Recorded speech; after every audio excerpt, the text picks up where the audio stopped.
여호와는 나의 목자시니 내가 부족함이 없으리로다. 그가 나를 푸른 초장에 누이시며 쉴만한 물가로 인도하시는도다. 내 영혼을 소생시키시고 자기 이름을 위하여 의의 길로 인도하시는도다. 내가 사망의 음침한 골짜기로 다닐지라도 해를 두려워하지 않는 것은 주께서 나와 함께 하심이라.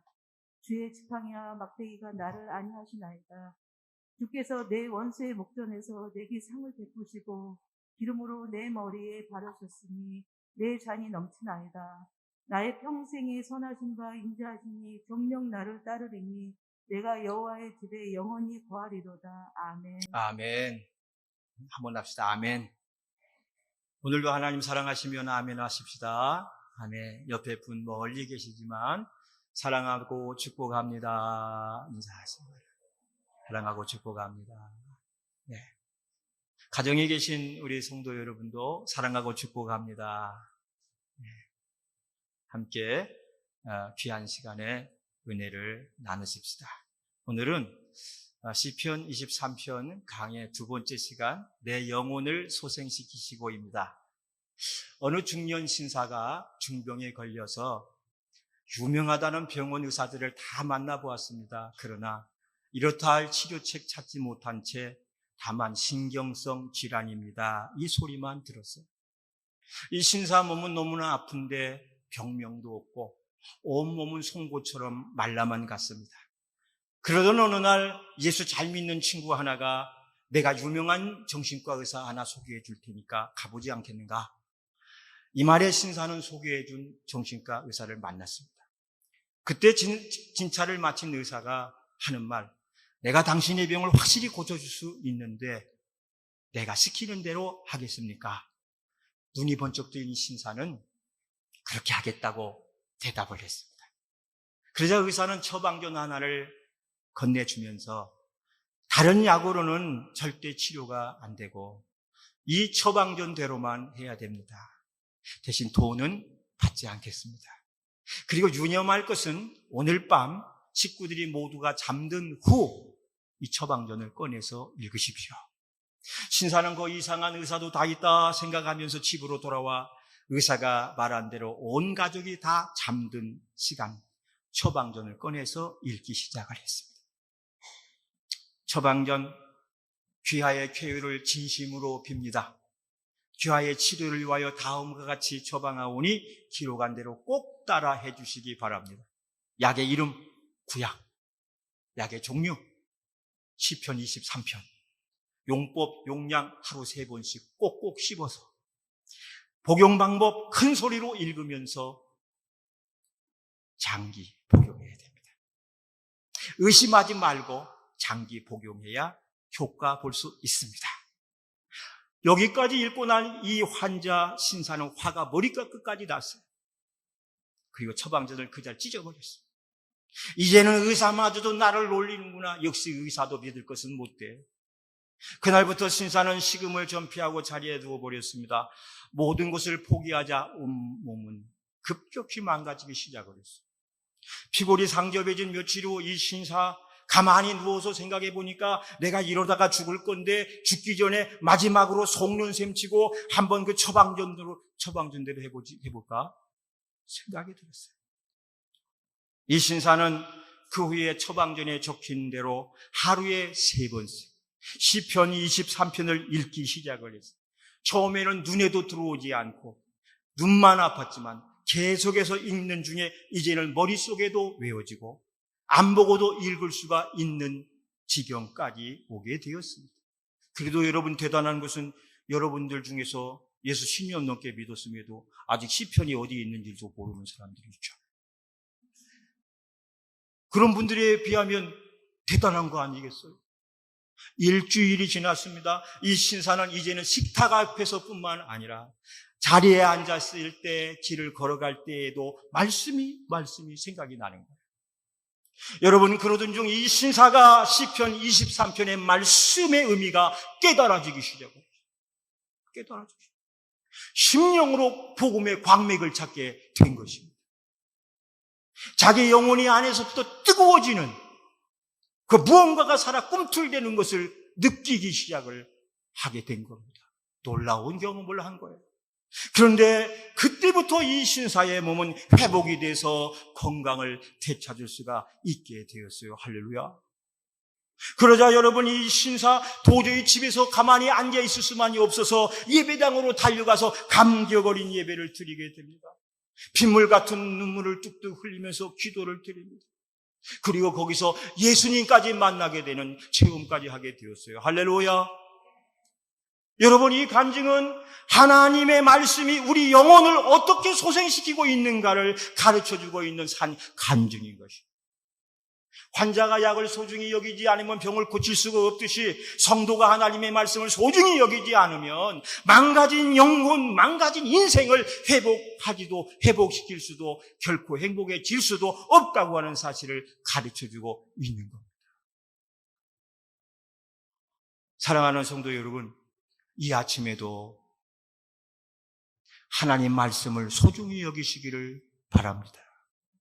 또 하나님의 말씀이 여러분 모두에게 보약이 되고 약해진 영육간의 모든 것을 치유하고 건강하게 만드는 능력이 되시기를 주님의 이름으로 축복합니다. 오늘 시편 24편 강의 두 번째, 따라합시다. 내 영혼을 소생시키시고, 내 영혼을 소생시키시고. 우리는 이 한 구절을 통해서 우리 영혼의 중요한 진리를 발견할 수가 있어요. 여러분, 인간은 동물일까요? 식물일까요? 광물일까요? 동물이라 그래요. 사람이 동물이라고 하는 사람은 과거로는 100점, 그러나 믿음으로는 빵점. 그렇죠? 학교 가서 믿음의 답을 써내면 학교에서는 빵점 맞아요. 과학으로는 사람이 동물이에요. 사람이 동물이라는 주장은 어디서 나온 거죠? 진화론에서 나온 거고, 진화론의 입장에서 하는 말입니다. 진화에서 사람의 조상은 누구죠? 동물이에요. 인간은 고등동물, 우리의 조상은 하등동물. 이게 맞는 걸까요? 그러나 여러분, 그렇다면 성경은, 하나님은 우리에게 인간을 무엇이라고 부릅니까? 뭐라고 부르죠? 세상 사람들도 약간 비슷한 말을 써. 인간은 만물의 영장. 그래요. 짐승이라고 하기가 싫거든. 과학으로는 분명히 동물인데 짐승은 싫으니까 만물의 영장 이렇게 쓴단 말이에요. 그럼 성경은 뭐라고 말할까요? 성경에서 하나님은, 사람은 이렇게 말해요. 영적 존재다. 영혼을 가지고 있는, 영혼을 소유한 영적 존재. 창세기 2장 7절 말씀을 보세요. 창세기 2장 7절. 다 같이 시작. 여호와 하나님이 흙으로 사람을 지으시고 생기를 그 코에 불어 넣으시니 사람이 생명이 된지라. 하나님이 흙으로 사람을 지으시고 그 코에 생기를 불어 넣으시니 생명이 된지라. 생명을 거꾸로 해보세요. 뭐죠? 영생. 이게 무슨 말이에요? 생명이 뭡니까? 성생명이란 영생하는 영적 존재를 의미하는 거예요. 할렐루야. 여러분, 우리가 분명히 알아야 될 건, 사람은 동물학적, 생물학적 분류를 따라서 분류되는 것이 아니라 하나님의 형상을 지닌 유일한 영적 존재인 것을 확실히 알아야 됩니다. 할렐루야. 믿어야 돼요. 우리는 동물을 조상으로 둔 적이 없어. 하나님이 지으실 때 다 종류대로 각기 따로 지었어요. 2012년도 여름 교육과학부에서, 제가 이거 정확히 알고 있습니다. 그때 이 똑같은 설교를 했거든요.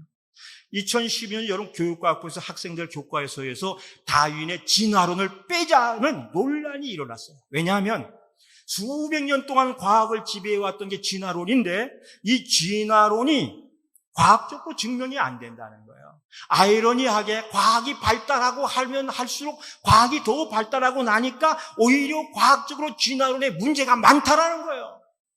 그게 빼야 된다. 이게 우리 얘기가 아니라, 교회의 얘기가 아니라 과학자들의 이야기예요. 과학자들이 반대하고 나왔죠. 이런 논란은 다 뭐요? 사람이 동물이냐 생물이냐의 근거를 두고자 하는 것입니다만은, 제가 여기서 말씀드리고자 하는 것은, 또 우리가 분명히 알아야 될 것은, 사람은 동물이나 식물이 아니요 살아계신 하나님의 창조하신 창조물이며 영적인 존재인 것임을 확실히 믿으시기를 바랍니다. 아멘. 그 다음, 사람은 육신을 가지고 있기에 육신 때문에 육신의 연약함으로 끊임없이 넘어지기를 잘해. 쓰러지기를 잘하는 그렇기에 끊임없이 소생되어야 되는 영적 존재를 말합니다. 오늘날도 너무나도 많은 사람들이 연약함 속에서 넘어지고 쓰러지고 무너지고 맙니다. 너 내일 이맘때 죽어. 이 말 한마디에 넘어졌던 엘리야처럼 죽이려면 오늘 당장 죽이지 내일 보자고? 여러분 두고 보자는 사람 무서워요, 안 무서워요? 하나도 안 무서워. 너 당장 봐. 그 사람이 무서워. 그 사람은 도망가야 돼. 너 전화하다가 너 거기 있어. 지금 갈게. 이 사람은 피하고 봐야 돼. 내일 보자. 내일 이맘때 너 죽이겠다고 하는 이세벨은 두려운 존재가 아니야. 죽이려면 지금 죽이지. 죽일 힘도 없는 그 말을 듣고 엘리야는 마음이 무너져 내려서 말 한마디 때문에 총칼로 무너진 게 아니에요. 말 한마디 때문에 무너져. 왜? 인간이 연약하기 때문에. 이 엘리야처럼 저와 여러분도 별거 아닌 작은 일 때문에, 작은 문제 때문에 넘어지고 또 넘어진다는 사실입니다. 뿐만 아니라 성경에 우리가 그렇게 존경스럽게 생각하는 많은 분들도 이런 부분에서 넘어져 봤던 분들인데, 예를 들어서 아담과 하와는 뭐로 넘어졌어요? 선악과에 대한 욕심으로 넘어졌어요. 가인은 동생 아벨에 대한 시기 질투심으로 넘어졌어요. 노아는 쾌락의 술 때문에 넘어졌고, 아브라함은 습관적인 거짓말로, 그래서 거짓말의 자식이 야곱이란 놈이 나왔잖아요. 입만 열면 거짓말. 야곱 만나서 손해본 사람이 얼마나 많은지 몰라. 여러분, 모세는 넘쳐나는 혈기를 주체하지 못하다가 넘어졌고, 사울은 교만함 때문에, 다윗은 정욕 때문에, 유다는 돈 때문에 넘어졌고요, 바울은 너무 강한 자아 때문에, 그 자아를 죽이지 못했기 때문에 착한 바나바와 싸우다가 헤어지고 말았어요. 이렇게 많은 성경의 인물들이 쓰러지고 넘어지기를 잘했는데, 하물며 이들에 비하면 우리는 얼마나 약한 존재들입니까? 그렇기 때문에 저와 여러분은 항상 넘어짐을 조심해야 됩니다. 조심해야 돼요. 예배 잘 드리고 은혜 받고 나아가다가 여러분 넘어지잖아요. 자동차 타다가, 식당에서 밥 먹다가, 별거 아닌 것 때문에 넘어지고 쓰러지잖아요. 그래서 성경 주님께서 말씀하시기를 고린도서 10장 12절에 이렇게 말씀을 못 박았어요. 따라서 그런즉 너희가 선줄로 생각하거든 생각하는 자는 넘어질까? 뭐하라? 조심하라. 너희가 섰느냐? 섰다고 생각하느냐? 그렇다면 조심해라. 너도 넘어진다. 할렐루야. 이 세상에 완전한 자가 누굽니까? 아무도 없어요. 우리 모두가 다 부족하고 연약한 자들입니다. 그러므로 항상 조심해야 됩니다. 권사님도 장로님도 집사님도 평신도도 조심조심하고 살아야 돼요. 우리가 잘 넘어지기 좋아하는 자들이. 우리가 새해가 되면 꼭 결심들을 많이 하잖아요. 살 빼야지. 올해는 꼭 이거 끊어야지. 술도 끊고 담배도 끊고 이게 잡기도 끊고. 근데 작심 3일 되잖아요. 얼마 못 가서. 신자들은 새벽 기도 해야지. 새벽 기도가 너무 그리워. 이 코로나 때문에 새벽 기도가 다 무너지고. 금요 철야기도 뜨겁게 부르짖던 너무 그리워. 이게 또 무너진 거. 그러나 여러분 마음속에서의 제단은 무너지지 않은 줄로 믿습니다. 무너뜨리면 안 돼요. 그 제단 붙잡고 있다가 해제되면 와서 그동안 못했던 거 더 뜨겁게 하나님께 드리면서 민족 복음을 위해서 앞장서 나가야 할 줄로 믿습니다. 그때까지 보존해야 돼요.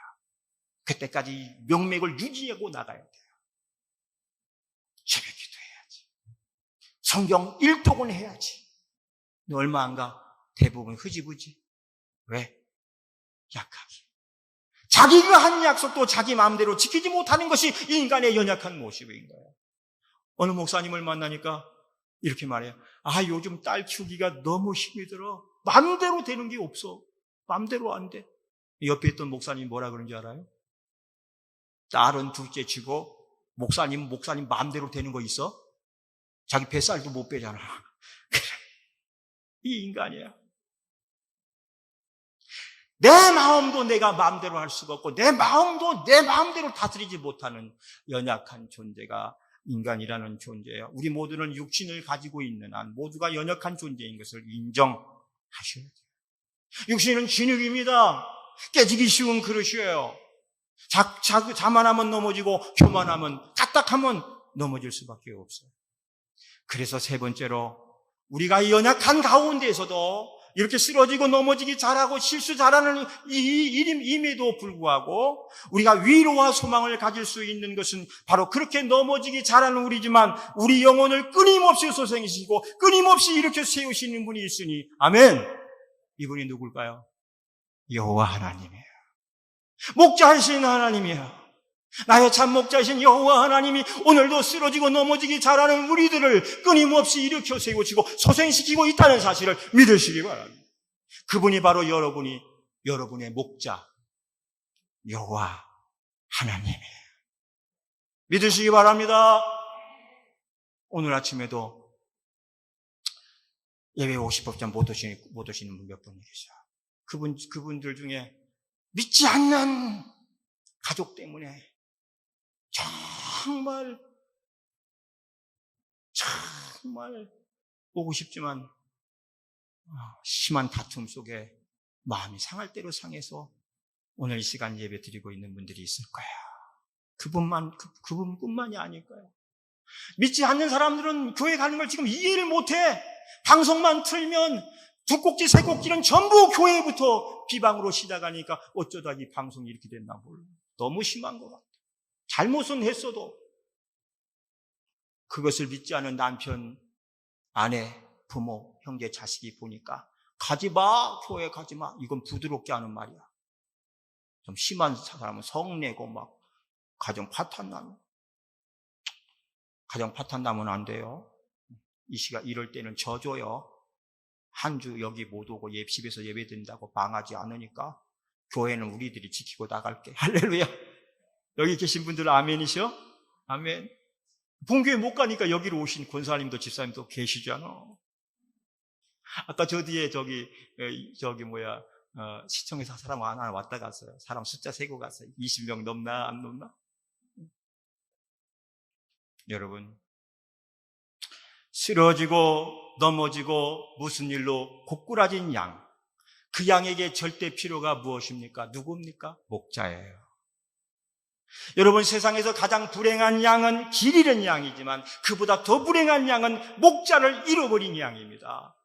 목자를 잃은 채 길가에 쓰러져 있는 양은 얼마인가 무서운 짐승의 밥 될 수밖에 없어. 먹잇감이 돼버리고 말지 않습니까?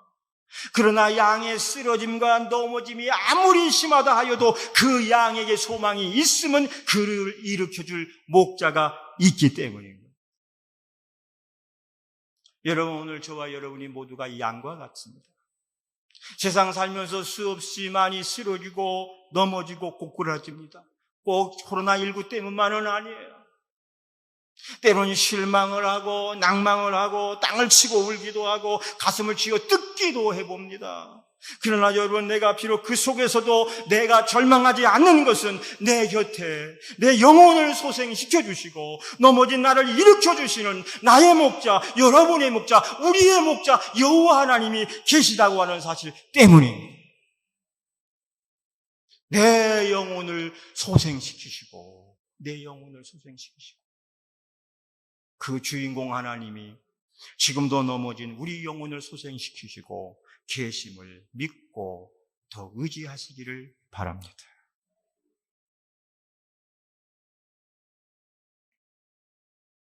어느 권사님 아들이 군 입대 전날 밤에 친구 만나고 올게요 하고 나갔다가 사흘 만에 공원에서 변사체로 발견됐어. 누가 그랬는지 찾을 수가 없어. 결국은 비통한 장례를 치르고 있는 현장에 목사가 신방을 가서 오늘 말씀을 읽으며 전하는데 그 권사님 하는 말, 목사님, 상한 내 밤 일으켜줄 분은 여호와 하나님 뿐이잖아요. 상한 내 마음 일으켜줄 분 하나님 뿐이잖아요. 죽음의 골짜기에서 내 영혼을 소생시키는 분도 하나님 뿐이잖아요. 나는 그 하나님을 믿어요. 나는 하나님을 믿어. 찾아갔던 목사가 오히려 말씀의 위로를 받고 돌아와. 여러분, 이게 믿음 아니에요? 이게 믿음이잖아요. 잘 먹고 잘 입고 잘 살게 해준 것에 대한 보답으로 할렐루야 하는 게 그것도 믿음이지만 정말 감당할 수 없는 절망, 헤어날 수 없는 어려움 속에서도 나 하나님 믿어요. 하나님 날 죽이지 않을 줄로 믿어요. 죽어도 살겠고를 믿어요 라고 고백하면서 믿음으로 나가는 자가 진짜 믿음의 사람 아니에요? 이런 믿음들이 대한민국을 지켜온 줄로 전 믿습니다. 여러분, 소생이란 말이 뭐예요? 소생이 뭐예요? 소생이라는 것은 다시 일으켜준다는 거예요. 다시 살게 해준다고 하는 거예요. 그러니까 내 영혼을 소생시키는 분은 여호와 하나님이에요. 하나님이 우리를 살게 해요. 하나님이 우리를 다시 살려주세요. 우리를 다시 일으켜 세워주시는 분임을 기억하시기 바랍니다. 비록 내가 세상살이에 지치고 고뇌에서 넘어질지라도 그런 내게 손 내미시고 내 손을 붙잡고 영혼아 일어나라. 내가 새 힘을 주리니 일어나 걸어라. 내가 너를 도우리라. 할렐루야.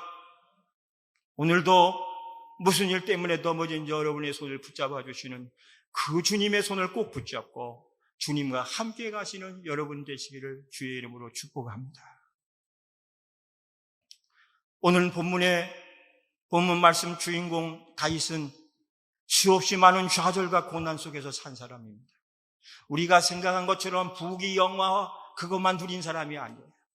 여러분, 어렸을 때에는 7명의 형제들 틈에 치여서 살았고 젊어서는 장인 사울에게 버림받아 미움받아 맨날 쫓겨다니며 살았고 중년의 왕이 되고 나서는 아들 압살롬의 반란으로 이제 다 뺏기고 병방으로 쫓겨다니면서 비참한 신세로 살고 있었어요. 파란만장하죠?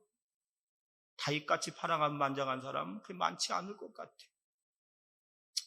아마 웬만한 사람 같으면 이 정도면 그냥 끝내버렸을 겁니다. 끝내버렸을 겁니다. 그러나 다윗은 그 고통의 한복판에서 오히려 여호와 나의 목자 부족함이 없으리로다. 그가 나를 푸른 초장에 누이시며 쉴만한 물가로 인도하시는 내 영혼을 소생시키시고 자기 이름을 위하여 나로 의의 길로 인도하시는 도다. 노래를 했어. 할렐루야. 아멘. 여러분, 그런데 이 고백 속에서 다윗은 자기의 영혼이 소생되고 또 소생되는 놀라운 역사를 체험할 수가 있었다고 하는 사실.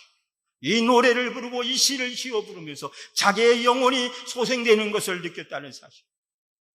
여러분, 인간은 오늘도 내일도 넘어지기를 잘하는 연약한 존재입니다. 그러나 여호와는 그런 약한 내 영혼을 소생시키는 분이에요. 그래서 그분을 모시고 사는 자는 부족해도 부족하지 않게 살 수 있게 되는 것이에요.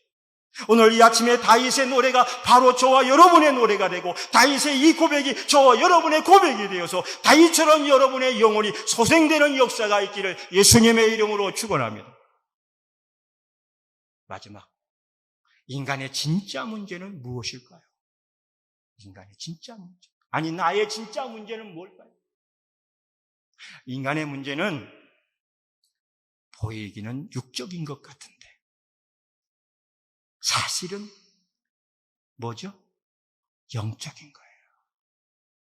인간의 눈으로 볼 때는 이것이 문제고 저것이 문제고 저 사람이 문제고 이 사람이 문제인 것 같이 보이지만, 그래서 우리는 사건과 사건 속에서 문제의 실마리를 찾으려고 하지만 따지고 들어가 보면 육적인 것보다 영적인 데서 비롯되어 있다는 사실을 알아야 됩니다.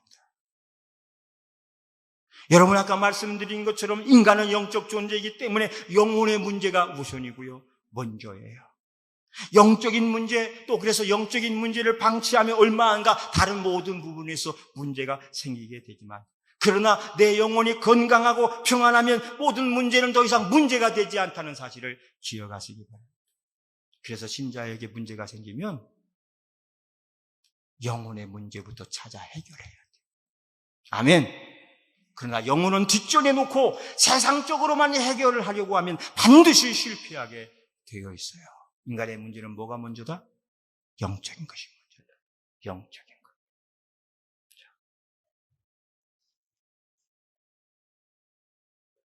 여러분, 이거 아세요? 허리 디스크 걸리면 어디가 제일 아픈지 알아요? 허리 디스크 걸린 사람은 어디가 통증이 가장 심하죠? 허리 같은데 아니에요. 다리예요. 이 통증이 다리를 타고 내려오는 거예요. 가장 극심한 통증은 다리로부터 와요. 그럼 어디부터 고쳐야 되죠? 다리예요, 허리예요? 다리 아프다고 다리에다 침을 수없이 찔러봐야 다리만 절도 안 나지. 허리는 고쳐지지가 않아. 그럼 다리에다 침 찔리는 것 대신 어디부터 고쳐야 돼? 허리부터 고쳐. 이게 영적인 이치인 거예요. 우리가 살면서 무슨 문제가 생기면 그 문제만 해결하겠다고 쫓아다니다 보면은 여러분 더 해결이 안 돼. 꼬이기만 해. 돌아보면서 어디서부터 문제인가? 영적인 곳부터 문제를 찾아야 돼. 할렐루야. 다시 말씀드려요. 인간의 대부분의 문제는 육신의 문제 이전에 영혼의 문제라 영혼을 고쳐야 소생할 수 있다는 사실을 믿으시기 바랍니다. 사랑하는 여러분, 사람은 영적 존재라 그랬어요. 문제가 생겼다면 문제 해결을 영적 접근으로 먼저 해야 되지 육적인 것으로 접근해서는 안 돼. 그래서 요한삼서 1장 2절에 요한사도가 이렇게 해요. 사랑하는 자여 내 영혼이 잘됨같이. 할렐루야. 사랑하는 자여 내 영혼이 잘됨같이 범사가 잘되고 내가 강건하기를 원하노라 했지. 사랑하는 자여 내 육신이 잘되고 영혼이 그 다음에 잘되고 이렇게 하지 않았어요. 요한도 기도 많이 한 100세까지 살면서 기도했던 계시록 묵시록을 했던 그가 묵상 중에 인간의 문제는 육적인 것이 아니고 영적인 것임을 알아. 사랑하는 자여 내 영혼부터 잘 돼야 된다. 이렇게 말씀했어요. 영적인 것이 살아나야 돼. 우리가 코로나19 때문에 또 정부에서 강한 압박 때문에 사람들의 수없이 많은 비난과 이 시선 때문에 교회도 못 오고 예배도 못 오고 예수 믿는다고 말도 못 하고 살면 어떻게 될까요? 한두 주는 괜찮을 거요. 한 달, 두 달은 괜찮을 거. 그 이상 지나가면 여러분 영혼이 이미 죽어버려서 하나님과는 남남인 사람처럼 살 수밖에 없게 돼요. 아이들도 교회에 한 두 주만 빠지면 그 다음 주에 교회 오기 싫어한단 말이에요. 애써야 돼요. 힘써야 돼. 내 영혼이 이 상황 속에서도 망가지거나 내 영혼이 식어지지 않기로 해서 스스로 발전기를 돌리고 애를 쓰고 그래서 내 신앙을 보존해 나가야 돼. 할렐루야. 욕을 먹더라도 우리가 여러분 잘못해서 욕을 먹어서는 안 돼요. 모든 면의 모범을 보이면서도 있는 힘을 다하고 최선을 다해서 내 믿음과 내 신앙, 나의 영혼이 망가지지 않는데 힘을 쓰고 애를 써야 돼. 기도가 식은 사람은 기도 살아나야 되고, 아멘. 예배가 무너진 사람 예배의 재단부터 회복해야 되고, 말씀이 무너진 사람은 말씀부터 회복해야 문제들 회복되는 걸 믿으시기 바랍니다. 오늘 말씀 들으니 좋잖아요. 여러분의 귀가 좋은 게 여러분이 영혼이 즐거운 거야. 영혼이 기쁘고 즐거워요. 영은 영의 양식을 먹어야 살죠. 누구보다도 이와 같은 문제를 잘 알고 있었던 다윗이기에 내 육신을 소생시키시고가 아니라 내 영혼을 소생시키시고 이렇게 말을 했어요. 오늘 이 아침에 이제 여러분과 저가 다시 한번 생각하고 명심해야 될 일이 있습니다. 사람의 문제는 육신의 문제인 듯 보이나 실상은 영적인 문제요. 육적인 것이 아니라 영혼의 문제인 거예요. 마태복음 14장 14절에 예수님께서 베세다 들판에 모여든 수많은 인파들을 보시며 그들을 불쌍히 여기시며 안타까움에 눈물을 흘리셨다. 그렇게 되어 있어요. 그러나 정말 예수님이 이들을 보고 불쌍히 눈물을 흘리신 이유가 무엇일까요? 저들이 밥을 못 먹고 사는 문제일까요? 옷을 입지 못하고 사는 문제일까요? 아니요. 저들이 밥을 못 먹는 문제도 아니요. 옷 입지 못하고 가난하게 사는 문제가 아니라 오히려 저들이 목자를 잃고 비참하게 살고 있는 영적인 모습 때문인 거예요. 마가복음 6장 34절이 답이죠. 다 같이 읽어봐. 시작. 예수께서 나오사 큰 무리를 보시고 그 목자 없는 양 같음을 인하여 불쌍히 여기사 이에 여러 가지로 가르치시더라. 먹고 입고 사는 문제가 아니라 목자인 영혼이 목자를 잃어버리고 사는 그들의 영혼이 불쌍하여 우셨다. 육적인 거예요, 영적인 거예요? 예수님은 지금 어디부터 터치하고 계신 거예요? 영적인 거예요. 지스크는 허리 고쳐야 다리 낫듯이 영혼부터 고치고 영혼부터 건강해야 내 모든 만사가 잘 되는 거예요. 요한계시록 3장 17절에 라오디게아, 아주 부자하고 잘 사는 교회, 더 이상 부를 곳이 없는 사람들만 모인 그 라오디게아 교회를 보고 주님이 뭐라 그래요? 이렇게 말해요. 너희가 부유하다 하나 실상은 가난한 자니라. 곤고하고 가련하고 가난하고 눈물 없고 벌거벗은 수치를 가진 자들이구나. 자기들은 스스로 자기들 스스로 눈을 부자라 부유하여 부족한 것이 없다. 그러나 예수님의 눈으로, 영적인 눈으로는 너희가 부유하다 하나 실상은 가난한 자니라. 눈 멀고 벌거벗은 수치를 가진 자들이구나. 아멘. 그 주님이 말씀해요. 18절. 내가 너희를 권하노니. 이렇게 말해요. 다 같이 시작. 내가 너희를 권하노니 내게서 불로 연단한 금을 사서 부유하게 하고, 불로 연단한 금을 사서 부유하게 하고 정금 같은 믿음으로 부유한 자가 되라는 거예요. 세상적으로 물질적으로 부유한 자가 되지 말고, 그 다음에 뭘 사서 입고? 흰옷을 사서 입어 벌거벗은 수치를 보이지 않게 하고, 안약을 사서 눈에 발라 보게 하라. 간단하게 말해서 영적인 사람이 되라. 자랑하려면 믿음을 자랑해야 해요. 사랑하는 성도 여러분, 오늘날 여러분이 안고 있는 문제는 어떤 문제입니까? 육적인 겁니까? 영적인 것인가요? 혹시 영적인 것은 제쳐두고 육적인 데에만 초점 맞추고 살지는 않습니까? 이 문제만 해결하면 돼. 아니요. 허리 아픈데 다리에 아무리 침 찔러봐야 소용없어요. 나인성 가부가 죽은 아들의 행렬 앞에서 아무리 울고 불고 하였어도 예수님 만나기 전까지는 아무 소용이 없었어요. 예수님을 만나고 나서 죽은 아들이 살아난 역사가 일어났어요. 베다니에 마르다가 죽어가는 자기 오라버니를 향하여 뜨거운 눈물을 흘리며 몸부림을 쳤지만 아무 소용이 없었어요. 그러나 마리아가 예수님을 모시고 무덤가에 나타났을 때 죽은 지 나흘이나 된 나사로가 스스로 붕대를 풀고 다시 살아나오는 역사가 있었음을 믿으시기 바랍니다. 인간의 문제는 육적인 듯보이나 영적인 것이에요.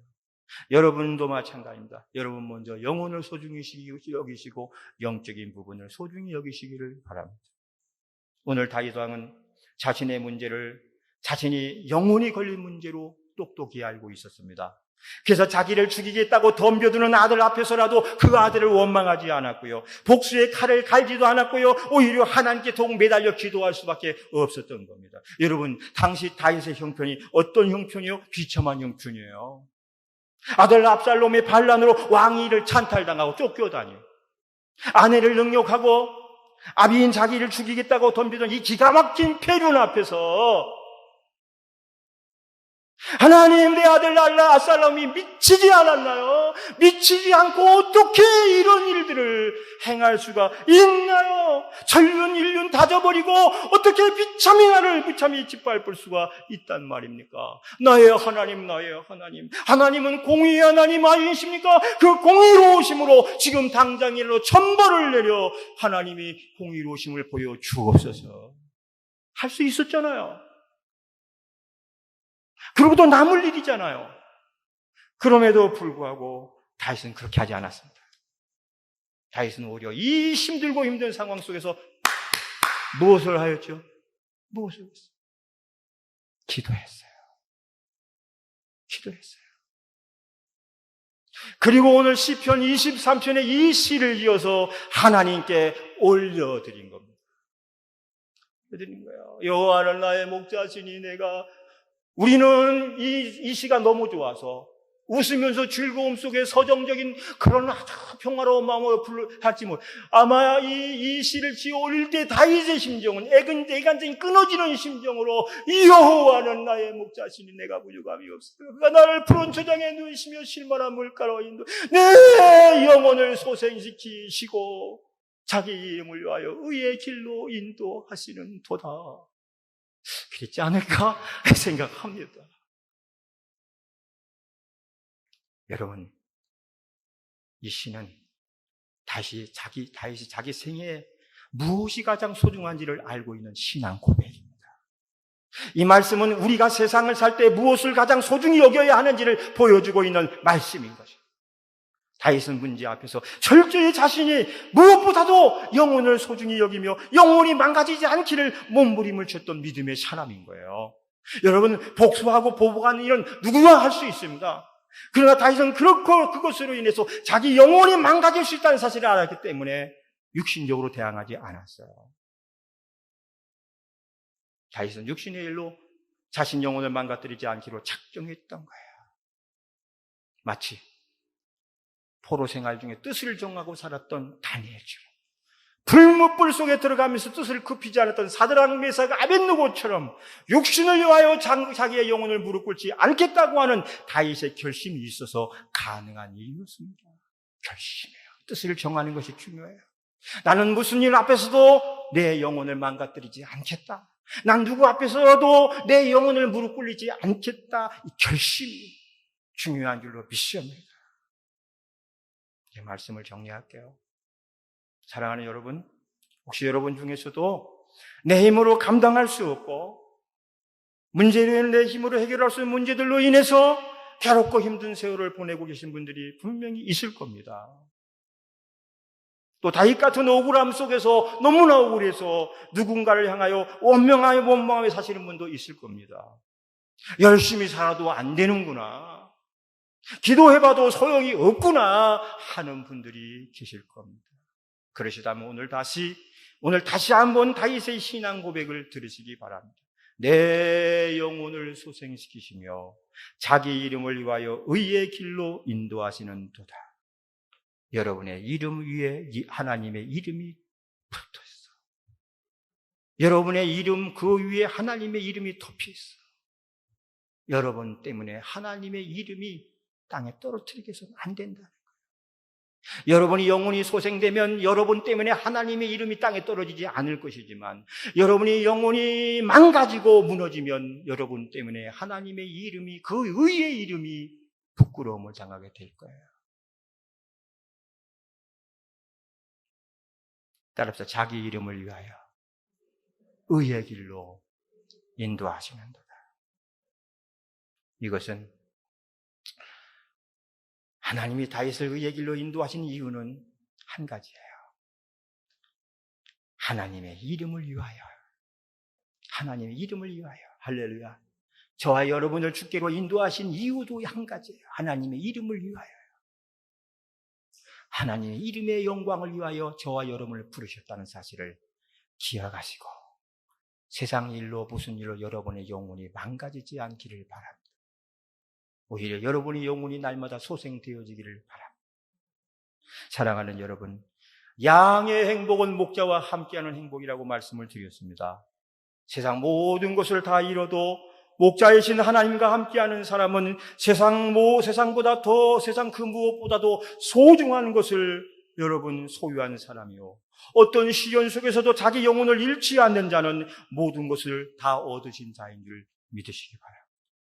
오늘 이 말씀을 믿고 따르는 자는 다윗의 영혼을 소생시키신 하나님께서 여러분의 영혼을 지키시고 여러분의 영혼도 소생시키는 줄 믿으시기 바랍니다. 지금도 살아서 역사하시는 하나님께서 세상살이에 지치고 코로나 때문에 피곤한 여러분의 영혼을 소생시키시고 또 넘어지고 쓰러진 나를 일으켜 세우시고 우리로 의의 길로 인도하시는 줄도 믿으시기 바랍니다. 이 아침에 이 주님의 음성을 통해서 여러분 영혼의 새 힘을 얻으시기 바라고 오늘 4가지를 꼭 기억하세요. 첫째, 여러분은 영적 존재입니다. 함부로 살지 말아야 돼요. 그 다음은 여러분은 항상 넘어지기 쉬운 존재입니다. 넘어질까 조심해야 돼요. 셋째, 나의 모든 문제는 영적 문제로부터 출발합니다. 문제를 푸는 것도 영적으로 해야 된다. 마지막, 주님만이 나를 일으켜 세우신다. 그러므로 주님만 바라보시기를 바랍니다. 따라합시다. 내 영혼을 소생시키시는 하나님, 아무리 힘들고 어려워도 선한 길, 의의 길로 인도하여 주옵소서. 아멘.